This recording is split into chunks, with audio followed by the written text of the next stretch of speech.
welcome to another episode of the OK Guard Show. I'm Staff Sergeant Brian Schroeder. Today we have a very special guest with us today, Chaplain Davies Vanpool. He's going to be here to discuss what it takes to stay spiritually fit while we continue to fight COVID-19. Chaplain Vanpool, welcome. Please introduce yourself a little bit more than what I did and tell us what you do for the Oklahoma National Guard. Well, my name is Davies Vanpool. Married my wife, Julie, for coming up on 30 years. And I have 4 kids, 21, 20, 19, and 10. So big span there. Big range. I have been a chaplain in the Oklahoma National Guard since 2007. I started off at the 345 CSSB and then did some summers with the old BSB and BTSB from the IBCT. Did 10 years at Troop Command, and then I've been the brigade chaplain for the Field Artillery Brigade for the past 2 years. But that's not where my military career started. I enlisted in 1989 and served and fought in Desert Storm.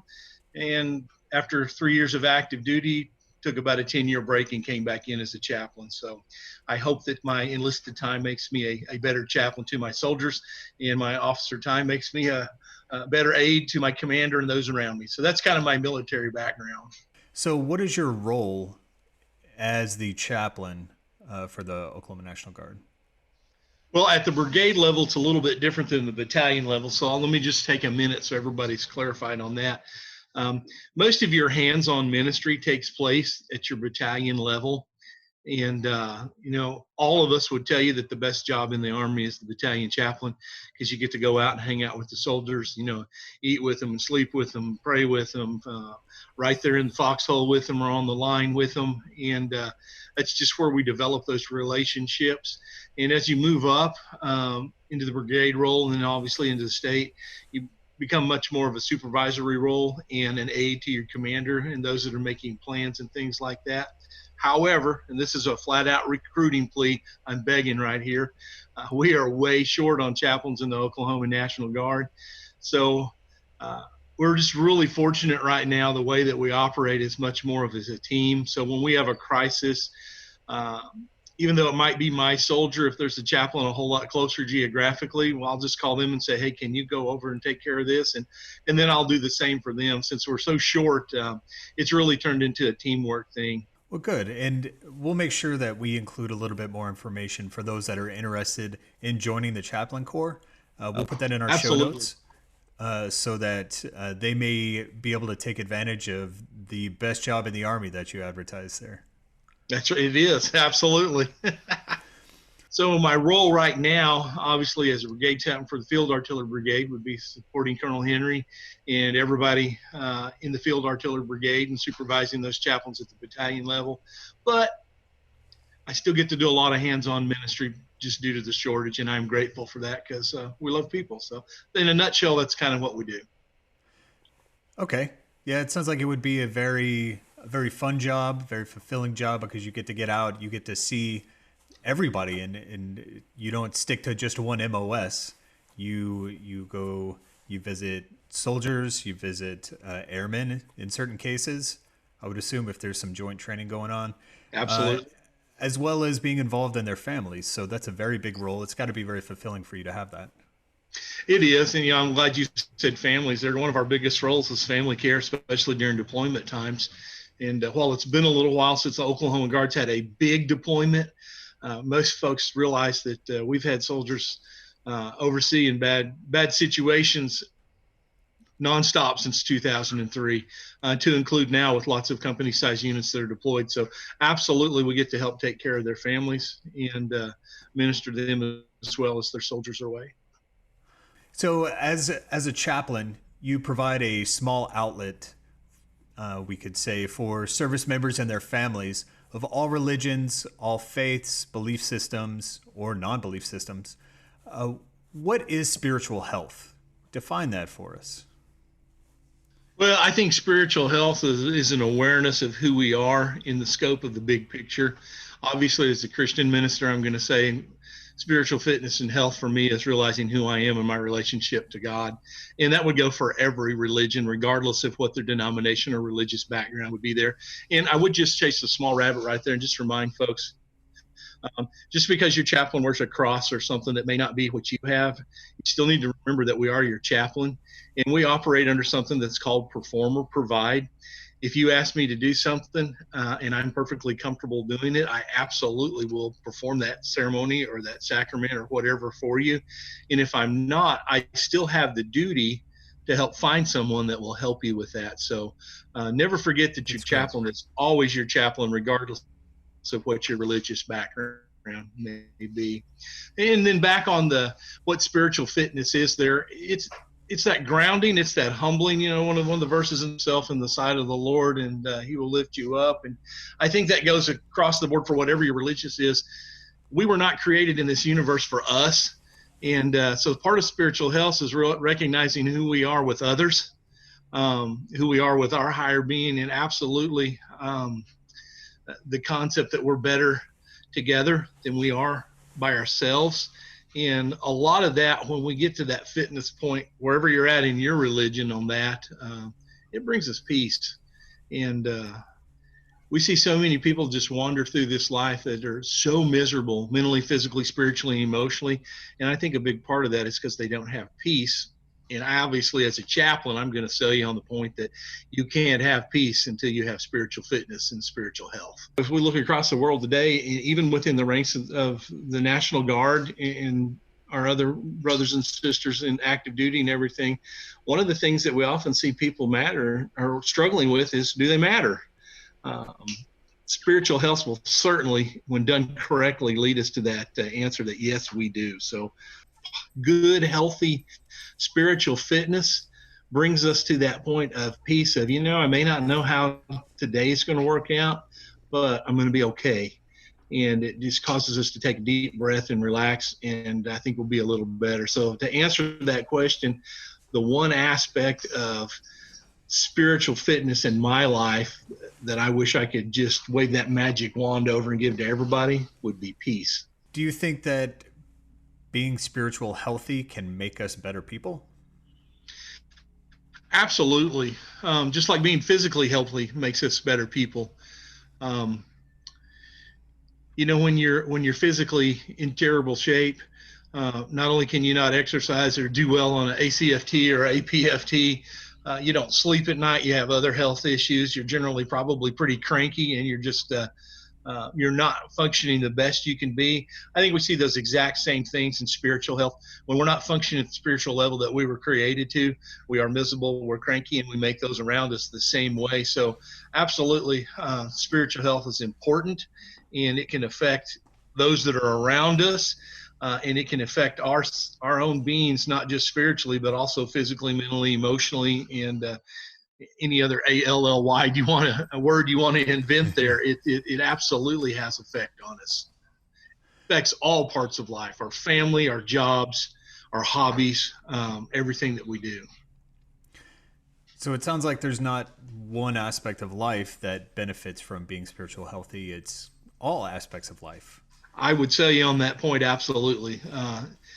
It just makes you better all the way around, more of your potential all the way around, not just in one area, but in all.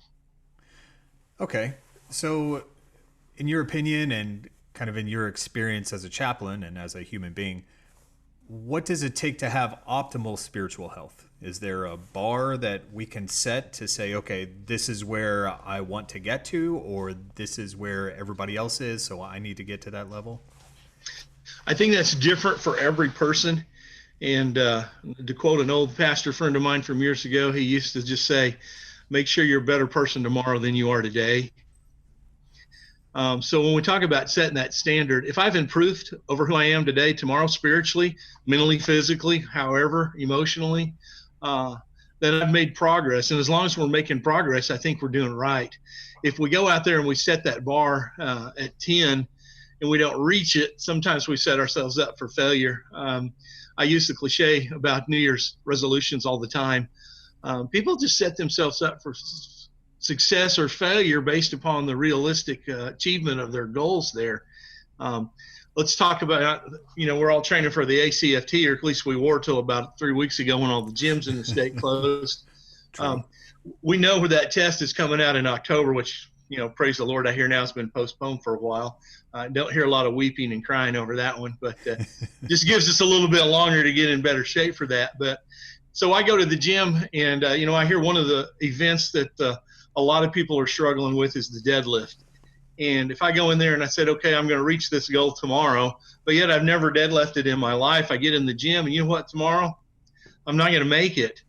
But if I set that goal to say, okay, 2 weeks from now, I'm going to be 20 pounds stronger than I am now. And then 2 weeks from then, I'm going to be 20 pounds stronger than then. Eventually, I'm going to reach that goal because I've set it in increments that I can reach it. Spiritually, it's the same way. I think most of us have a spiritual mentor. Maybe it's an old Sunday school teacher or a pastor or a deacon or a friend, or maybe it's your grandma or your grandpa or whoever that might be. I think we all have a spiritual mentor. And if we sit down and we think, okay, I am going to be at the same spiritual level that I perceive them to be at tomorrow, probably not going to happen. So we need to divide that up into things that we can attack and improve upon. And a real healthy exercise for people to do, and they don't need to share it with anybody unless they want somebody to keep them accountable, is write down on a sheet of paper, where am I weak spiritually? What does that look like to me? What do I need to improve on? Well, if they come up with 10 things on that list, and this is just my opinion, and there'll be others that would disagree with me on this, if they sit down and they try to work on all 10 of them at the same time, probably not going to see a lot of progress. But if they pick one and they stay after it and they master it and they stay good with it, and then they grab the next one and they just make it a process. So that standard of what does spiritual fitness or health look like could be different for all of us, but from Chaplain Vanpool's heart, it would just be, as long as you are continually improving. From the Christian world, I would say if you're becoming more and more of who God wants you to be every day, you're on the right track. You're going to reach that tomorrow.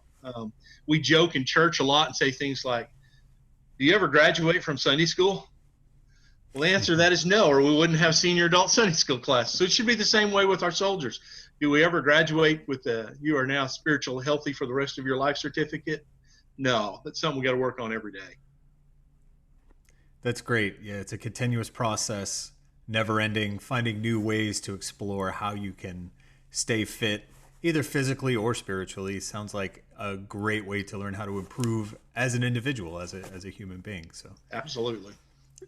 In general, do you think people are spiritual healthy? Our society today, where would you place our collective spiritual health on a 1 to 10 scale? Probably in the middle at best, but I would explain that. If I had to give them a number, I'd say 5. Okay.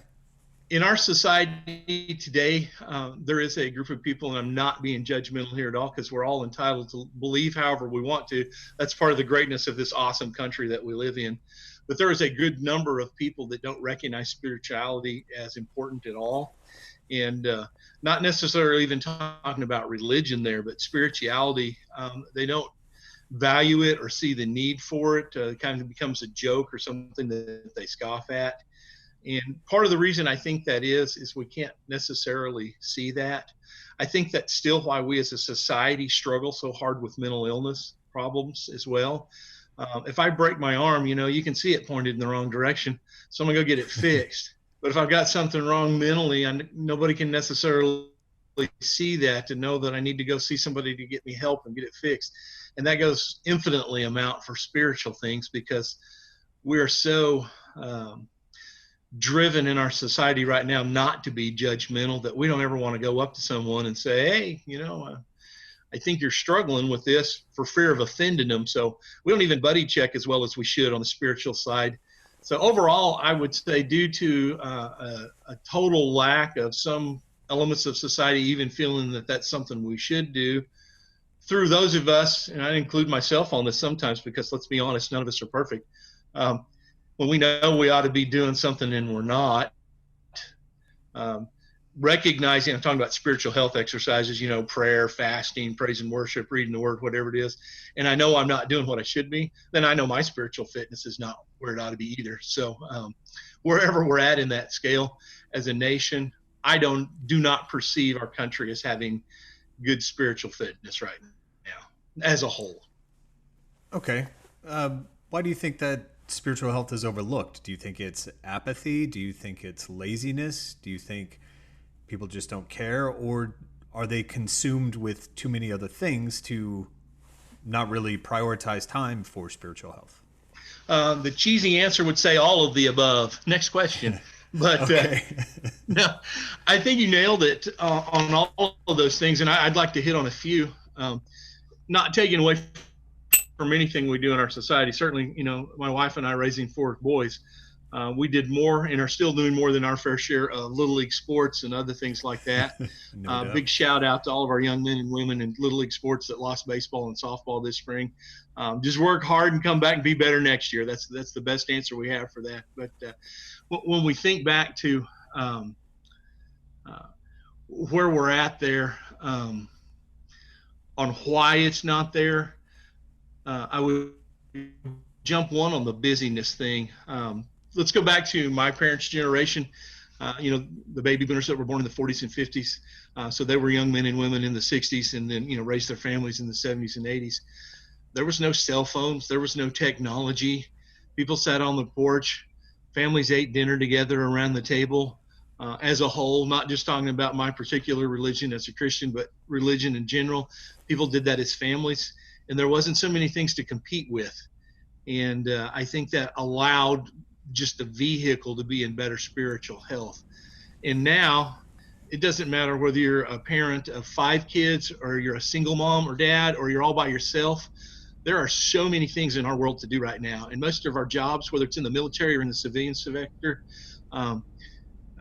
they just require so much time. We all signed up. I remember when I enlisted back in the late 80s, even though I went active duty, I remember the Guard slogan back then: 1 weekend a month and 2 weeks in the summer, no more.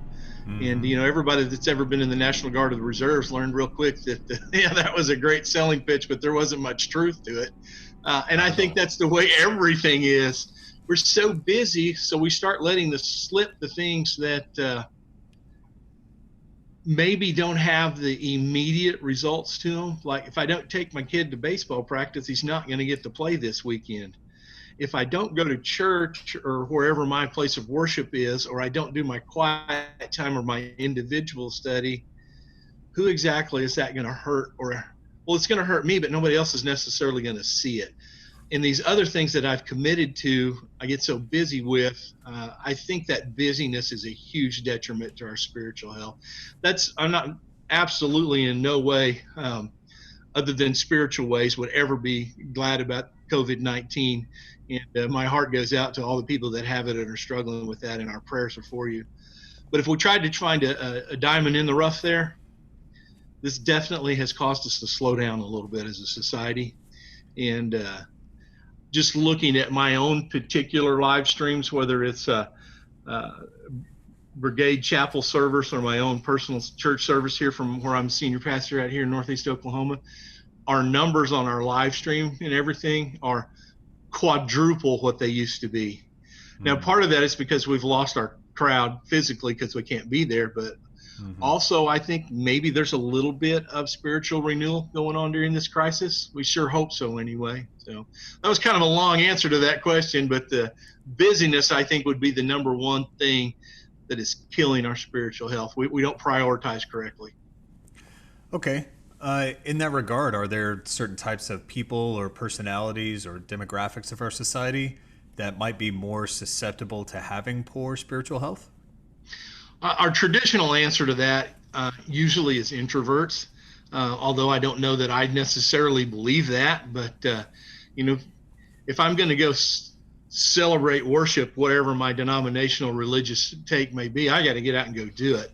I can do it at home and I can do it by myself, but it's a lot more engaging to do with others.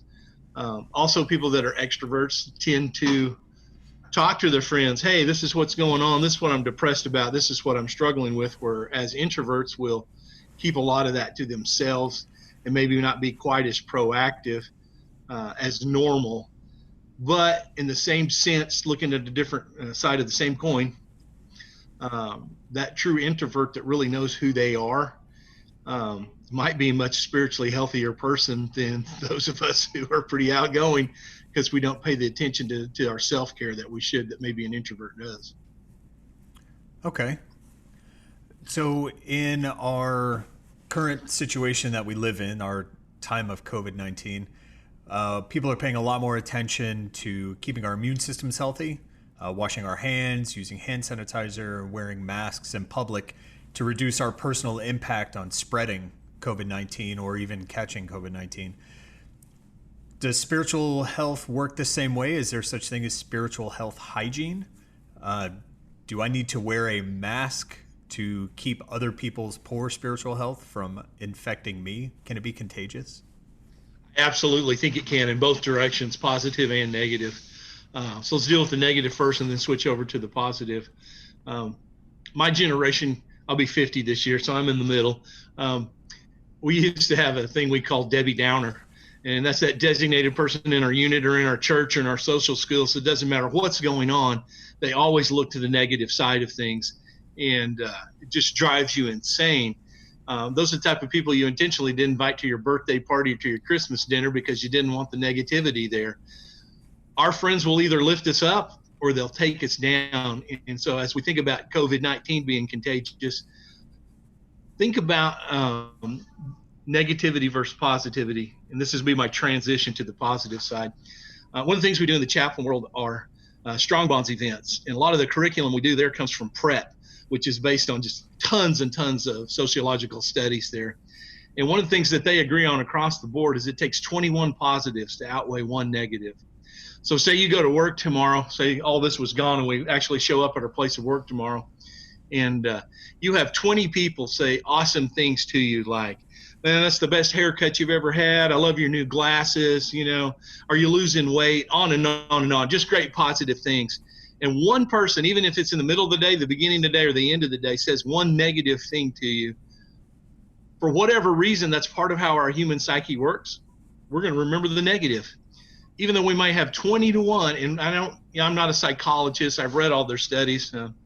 Half the time you have to look up the words and the vocabulary in those studies to know what they're talking about. But basically, there's just something that's unique on that 21st positive. It takes 21 positives to outweigh that negative. So let's hang out with the positive people, and let's be positive ourselves, and let's be the mask and the gloves spiritually, not just protecting ourselves from the negative, but helping others to insulate themselves from it too. A great way to do that too is if you see somebody who's down and out, or maybe he's been beat up verbally or spiritually or whatnot, there is no law against going over and looking at somebody and giving them a word of encouragement. You can't give them a hug and a handshake right now, but you can still give them a smile and a kind word. Absolutely, I think it goes off on us. So let's choose to not accept those negative spiritual fitness things and choose to accept the positive ones. So absolutely, it can go both ways. Okay. So explain to me the difference between religion and spirituality. I know a lot of people these days don't necessarily associate with a religion, but they may be spiritual people. Are religion or spirituality, either one of those, are they a requirement to be spiritually healthy?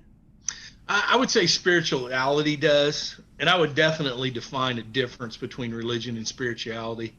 Going back to our physical fitness analogies, which just work really well in the spiritual world.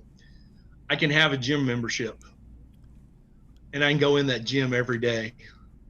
But if I don't ever pick up a weight, or I don't ever get on that treadmill, or get in that swimming pool, or go sit in that sauna, or do something, just having that gym membership does absolutely nothing for me physically. Trust me, I've been there before. Yeah, I think we can all raise our hand and say we fall into that category too.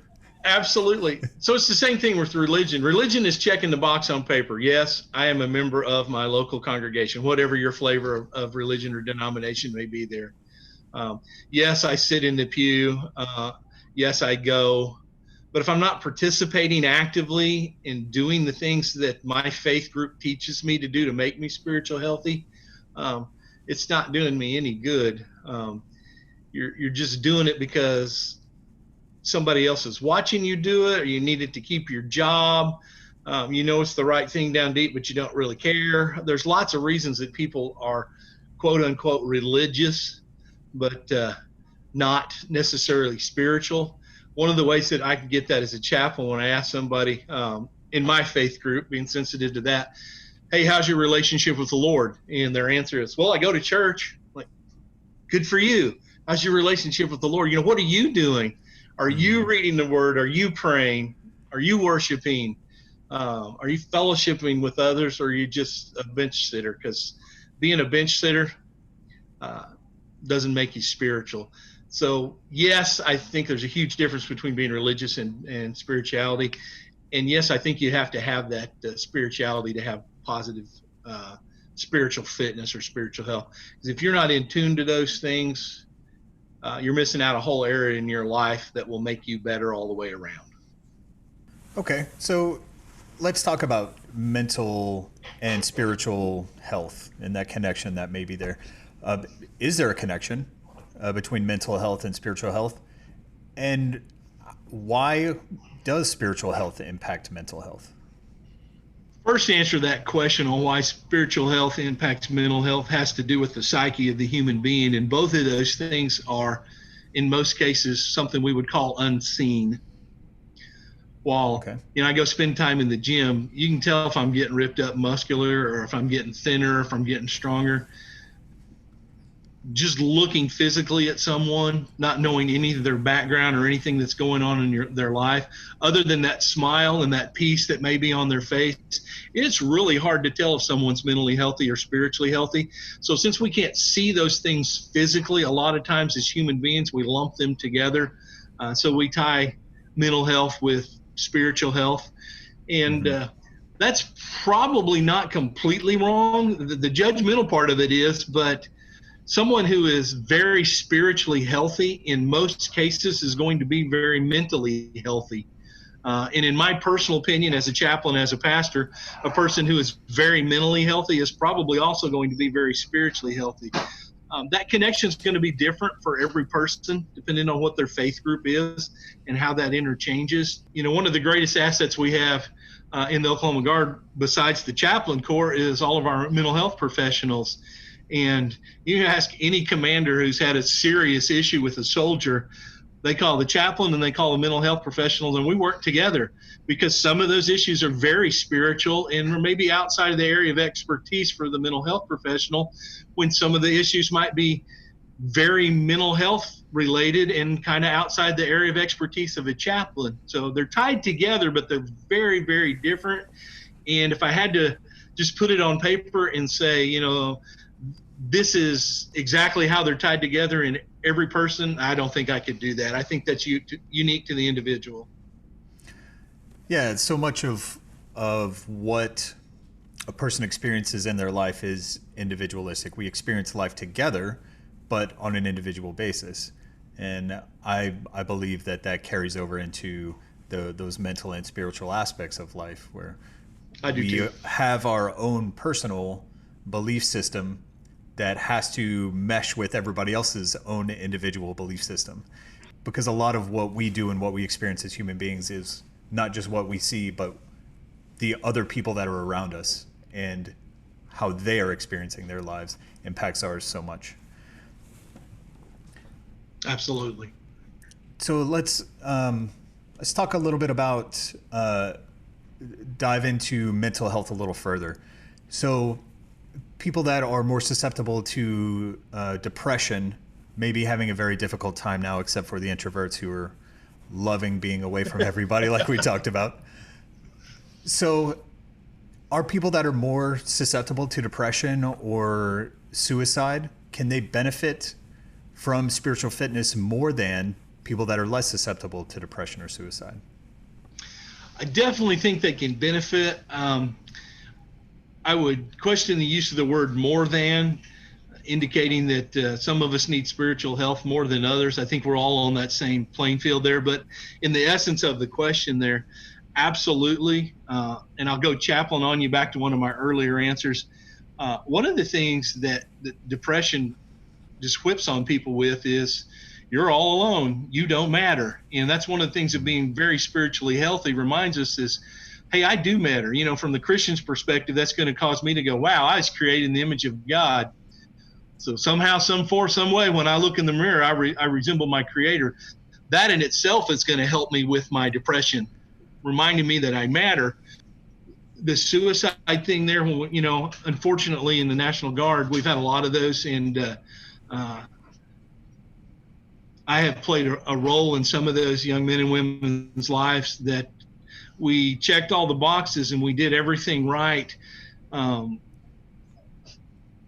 there was nowhere to look around and say, hey, they went ahead and committed suicide, and here's where we messed up. If we'd have just done A instead of B or B instead of C, it wouldn't have happened. And I don't think that's fair for us to do that. But as professionals, we do sit around and go, well, what could we have done different? And I don't know that there's ever an answer to that. But I know that depression left unchecked leads people to deeper depression, and then it ends up oftentimes in that horrible event that we call suicide. That's one thing that I would say the Army got right all the way back to Vietnam. Battle buddy. Sometimes we get so relaxed or common in our friendships that we don't check on our battle buddies like we often should. And take somebody who's starting to struggle with depression.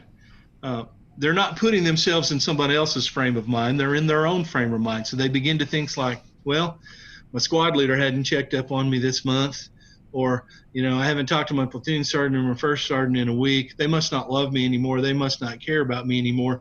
And them totally not realizing that their squad leader or their platoon leader or their first sergeant are completely involved and engulfed in their own life with craziness, and maybe even have huge crises too, but they don't see that. So it takes them to that place of depression's going farther, and I don't matter, and I don't care, and it leads them to that. And that's one thing I always harp. When you're just sitting around and one of your battle buddies' names pops into your head, what is so hard about taking 30 seconds out of your day and texting them or calling them just to check on them, especially today in the COVID-19 area? Yeah. It doesn't take us any time at all, and it doesn't cost us a thing. But yes, to answer that question, I do think that people that struggle from depression and suicide can greatly benefit from that spirituality, because it gives them that worth. They have a purpose. God has a purpose for them. They're not just there by themselves. And I think we need to be a little more proactive in that area. Well, like you said, especially in these times, it can be a very useful way to cope with what we're experiencing. And we live in a current time of many unknowns. Will I be the next one that's furloughed? Will I have a job when this is all over with?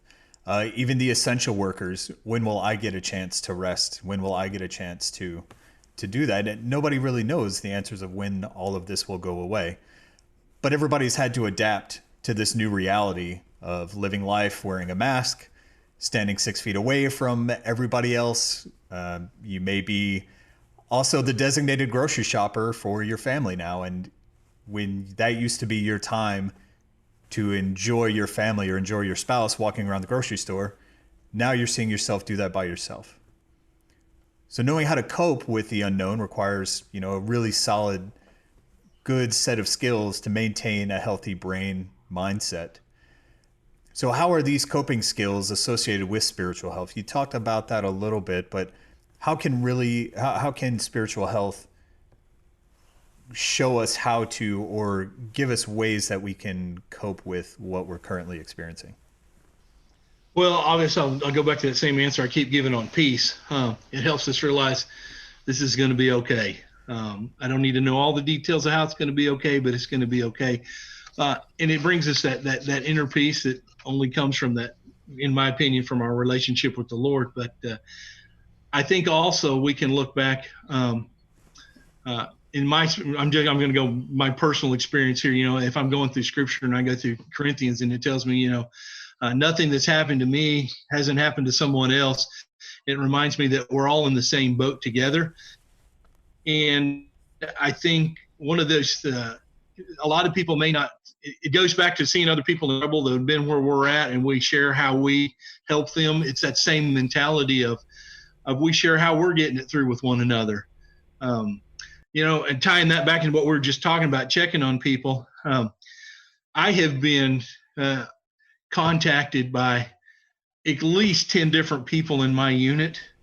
And when I answer the phone call, I see their name on my cell phone. The first thing I think is, oh no, we've got a crisis. They need me. And without exception, all 10 of those folks, maybe even more than that last week, maybe it might have been closer to 15. I say, hey, yeah, this is Chaplain Vanpool. What can I do for you? And their first word was, well, nothing. We were just checking on you. And even as a chaplain and as a pastor, man, that lit my day up, you know? And I would share, well, you know, what are other people doing? How are we doing this? What are we doing? And just that open communication with other people of how are we going to the grocery store? How are we doing on the computer, or what's for you, what's not working for you? One of the things I hear going on a lot right now, both from teachers and students that have gone on to online school for the first time ever, right off the bat, you know, there was a whole lot of issues and there was a lot of frustration. And once the frustration stopped and people started communicating, you know, you heard one school district say, hey, we're trying this and it's working pretty good. And another school district say, we're trying this. And then that third school district going, we didn't think of either one of those. Thanks for those suggestions. Our life's going to be a whole lot better now. It's just leaning on one another. So I think the spiritual health of realizing we're not alone. We're supposed to love our neighbors ourselves, like Christ said. And we're supposed to put others above ourselves. And when we do that actually in things, whether it's talking about grocery shopping, like the example you used, or something else, and we put those into practice, I just think we make such a huge difference in people's lives, because we help them understand you're not the only one going through this, and you don't have to reinvent the wheel. Use your brothers and your sisters out there to help you figure out what's going on, and let's rely on one another. I'm going to lean on you today, because tomorrow you're probably going to lean on me, and we'll be better because of it. And loving one another from a 6 feet distance, leaning on each other from a 6 feet distance, it can be very difficult to figure that out. Part of the restricted social interaction that we have can be very daunting, very depressing if you look at it that way. But social interaction as a whole does increase dopamine in our brains, and that's what makes us happier. So since most of our interactions are 6 feet away, they're through a camera, kind of like we're having this conversation now, what are some ways we can encourage spiritual health between each other when we're having that distance? How can we love one another from that 6 feet distance? I think it's found in the little things. Once again, just have to use experiences from my own life, and not just with my church, but with churches, and not just the Christian faith, but with all sorts of religions I have heard of. You know, the ladies that teach the kids Sunday school class have packed up treats in bags and whatnot that are sterilized, and they just leave them on the front porch of the family, you know, and knock and say, hey, there's a gift out there for you. Well, normally we wouldn't do that, except for maybe Christmas or maybe Easter, which we just had. But now we're doing it on a regular basis. I know a particular individual in the National Guard that they call me and they always ask, I said, do you know any soldiers that are struggling? And we never talk about what, you know, because it's nobody's business what somebody's struggling with, you know, because one person might be mental, another might be financial or something else. But they said, just give me a list of people that can be encouraged by a card. And this individual has written like 400 cards in the last 2 weeks to our Guard soldiers of saying, hey, just wanted you to know somebody's thinking about you and encouraging you. If you need anything, here's a phone number to call. We normally wouldn't do that.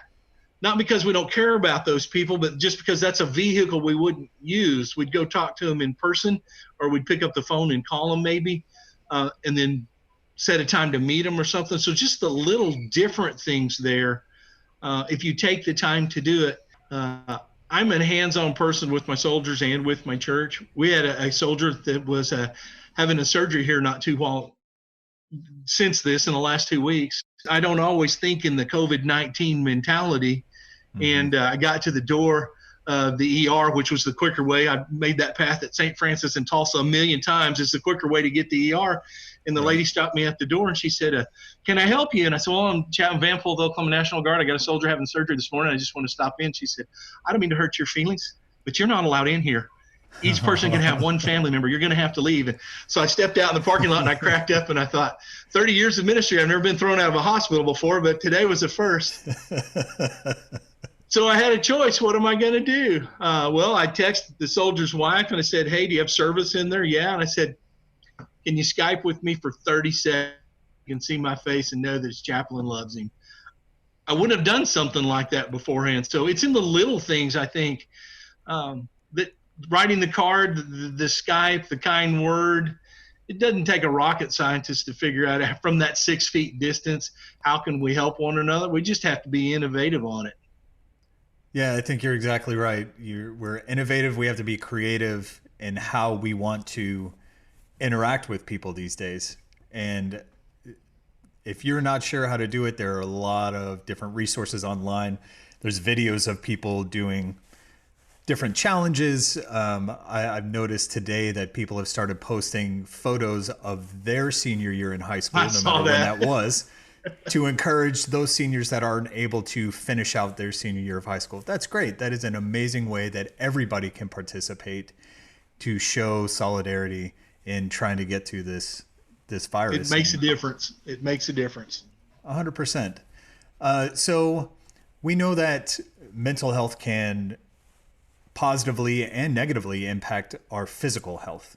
If we are feeling depressed, our body begins to kind of shut down in certain ways. Maybe we take on bad habits because of depression, whether it's drinking, smoking, maybe eating.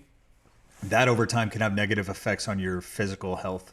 There was a study that was published by the Journal of Medical Ethics and History of Medicine that found that spiritual health affects not just mental health, but your physical and social health.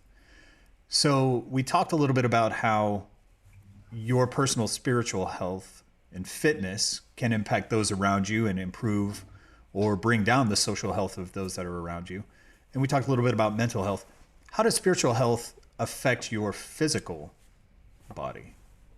You could probably get a psychologist or two to argue with me a little bit on this, but from my perspective, really spiritually healthy people are usually physically healthy people too.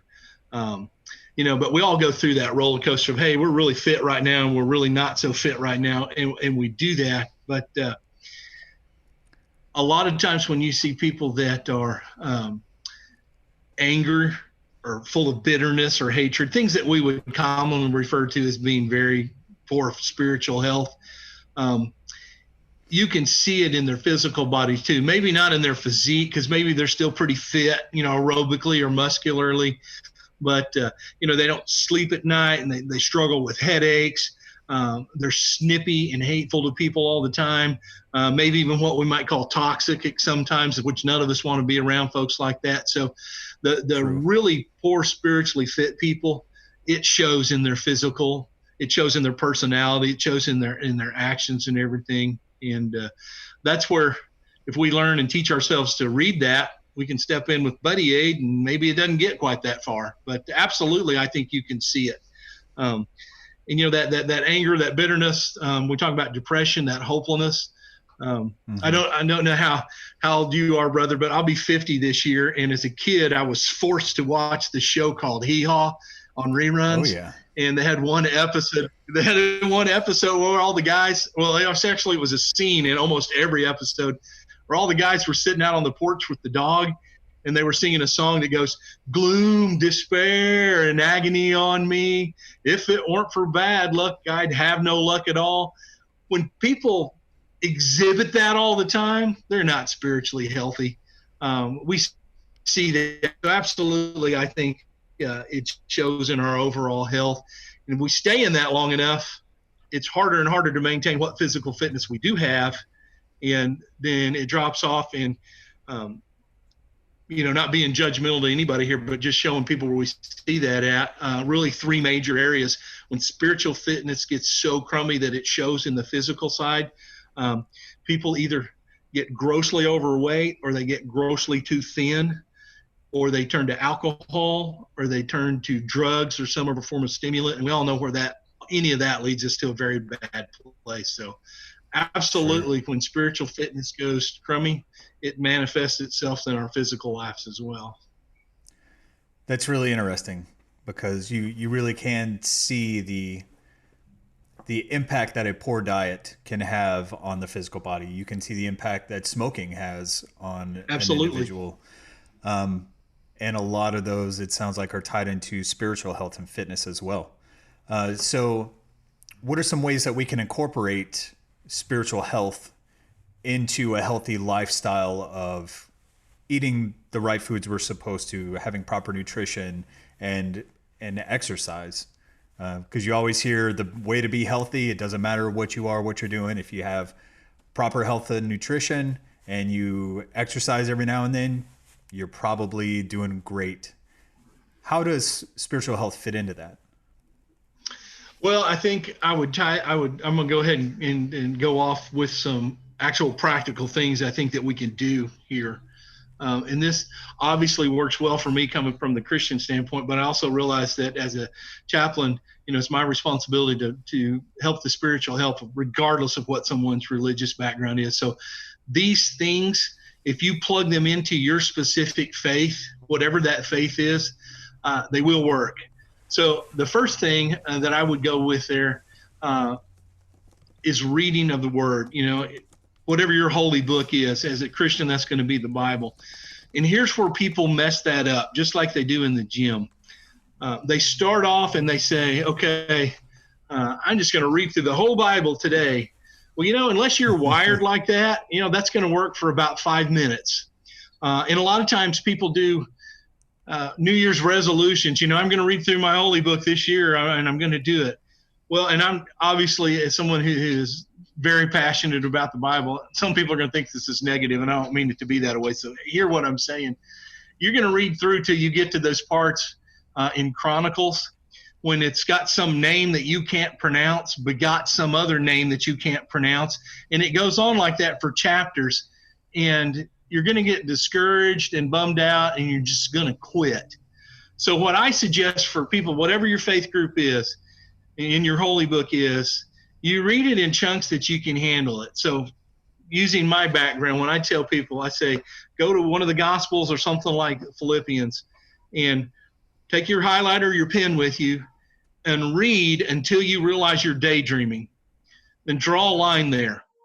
The average person, they tell us with a high school education, that's going to be around 30 seconds. So if you're a speed reader, you're going to be 15 to 20 verses into it. And if you're a slow reader, which I am a slow reader, you're going to be 5 or 6 verses into it.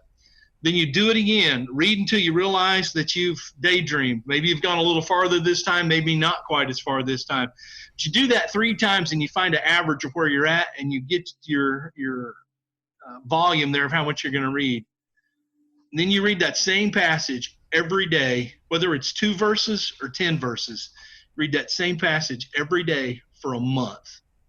Let's just say that that's 2 verses. A lot of people will say, well, it's 12 months in a year. Big deal, Chaplain Vanpool. That just gives you 24 verses. What is that? Here's my answer. That's 24 verses that you own for your life more than what you had when you started. I think that is a spiritual discipline that makes us spiritually fit and spiritually healthy, is reading our holy book. So you read it, and you read it in volumes or chunks that you can handle. I made this joke at church one time. I said, I've got a copy of Moby Dick, which is like this thick. That's like a 2,000-page book. So Right. Who thinks they can read this in, I was joking. I said, a day or 2. And there's like 15 people that raised their hand. And I'm like, oh, wow, I'm dumber than I thought I was. But they really could, because they're wired for that. You give me a copy of Moby Dick and tell me to read it, and I'm just going to be honest with you, it's going to take me a year to get through that. It just is. So as we put our spiritual fitness into practice, that first thing I think is reading our holy book and doing it in chunks that we can handle. Let's set ourselves up for success, not for failure. Because if you fail at it, then you're just going to be madder and more upset, and your spiritual health is going to get worse. So do it in a way that helps you. Second thing that I'm going to call praise and worship.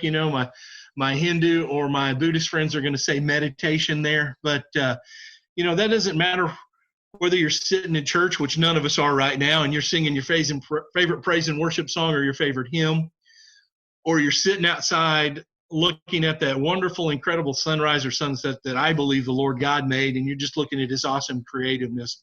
But we got to have that moment where we're still and we just listen. And the world that we live in right now, people are just going and going and going and going. That's one of the good things I think about this whole COVID-19 thing, is it's causing people to slow down a little bit. We just need to slow down and worship. Whatever your faith group is and however you're going to worship, just do it from your heart. So the first thing is that reading of the word. Second thing is that praise. Third spiritual pillar, I would say there, is prayer. And prayer looks different to everybody, even looks different among Christians in how we do it and the words we use. But we spend that time, I'm going to say, for me, talking to the Father, for somebody that's in a different religion, talking to whoever they acknowledge. We just need to spend that time in prayer. So we're talking about physical things we can do to make our spiritual health better. Prayer, reading the word, that worship time. And the fourth thing, which I think is critical, which we can't do right now, and that's fellowship. Get around like-minded people. Share with one another. As Hebrews says, don't forsake the assembly together of believers. To be with people that think and feel and worship and pray like we do, those are important things. So if I had to give you 4 pillars of the faith that will work for any faith, that's what they are. And I promise you, if you'll do them consistently, your spiritual health will improve. There's no way it can't. So that would be my, how do we physically make our spiritual health better? That's it.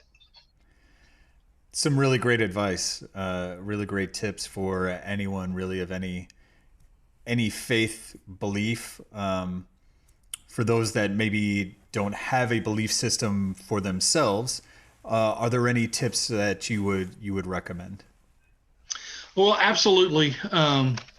If they absolutely have, if we would call, and I've got some very good friends in the Guard that would call themselves traditional atheists, where they don't have a belief in a higher power at all, but can still be spiritually fit and realizing that the universe wasn't created for them, that they're part of a bigger picture there, even though they may not acknowledge that bigger picture in the same way that I do.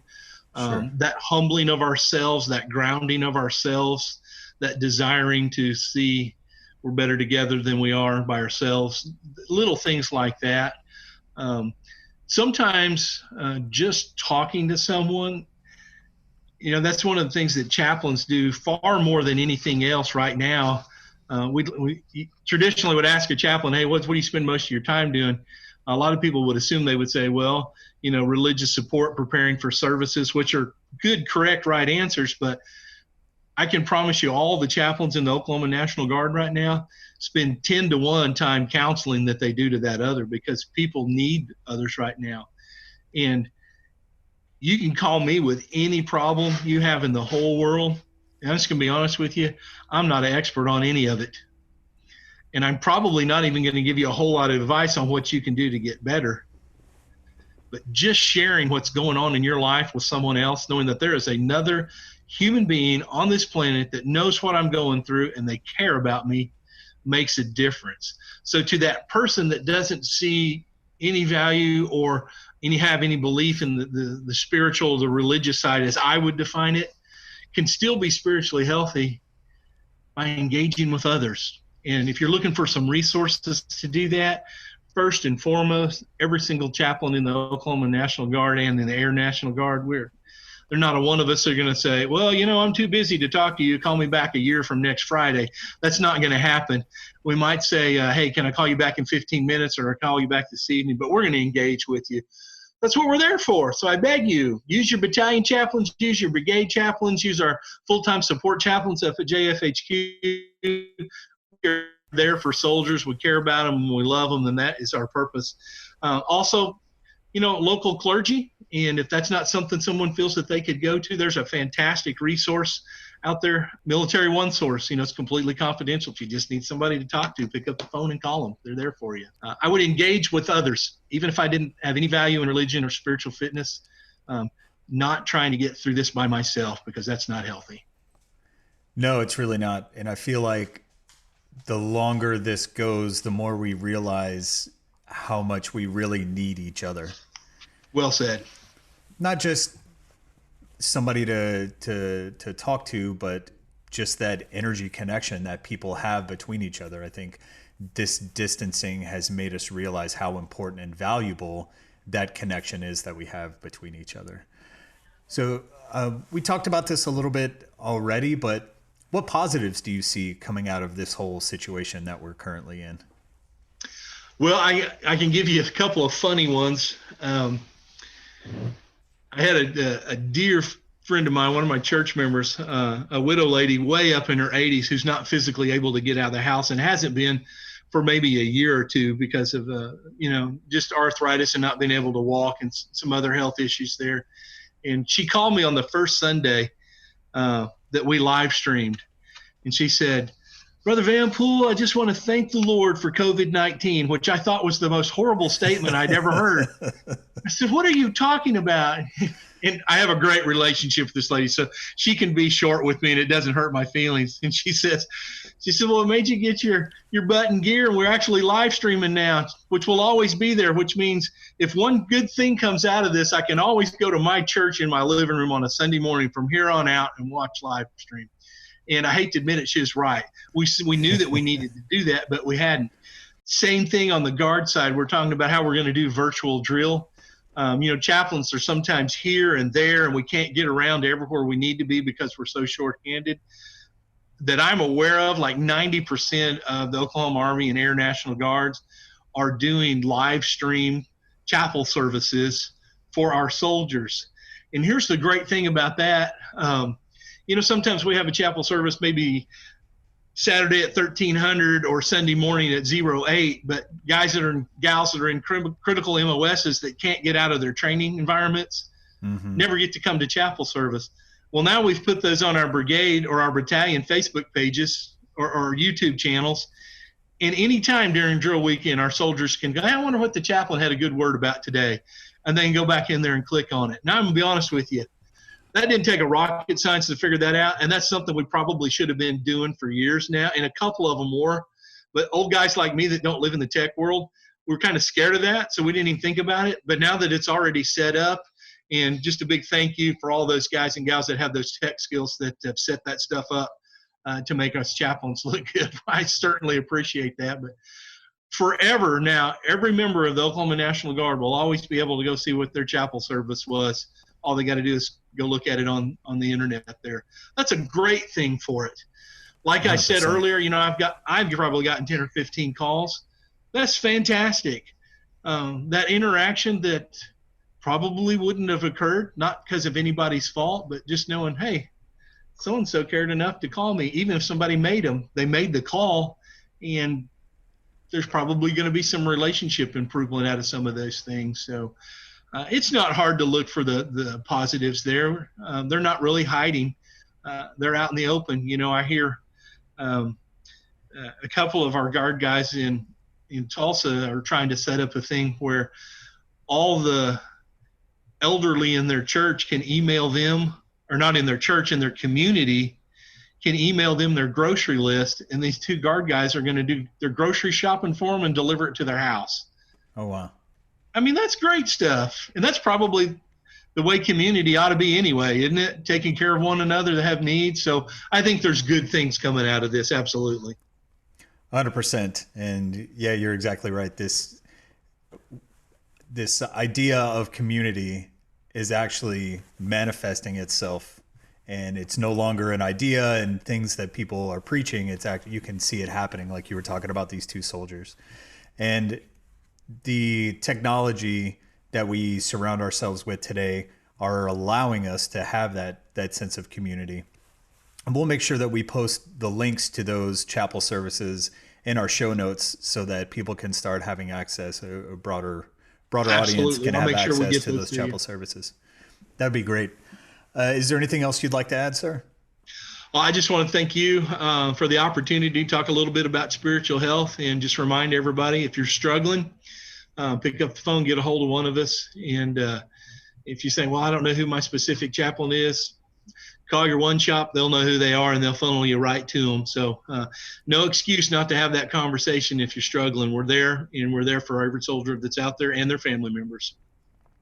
That's great. And we'll put all that information, all of the resources that you had listed, we'll put those in our show notes as well. So if people are looking for ways that they can reach out or not sure where to go, they can definitely find those in our show notes. Chaplain Vanpool, thank you so much for being with us today. This has been a lot of fun. And thank you for sharing your COVID-19 spiritual fitness techniques with us. Thank you so much. Thank you for the opportunity. God's blessings, my friend.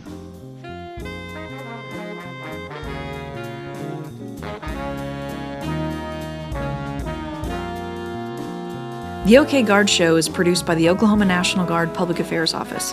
Any mention of products or brands does not imply endorsement. All guests on the show are volunteers in an effort to inform and educate members of the Oklahoma National Guard, their families, retirees, potential recruits, and the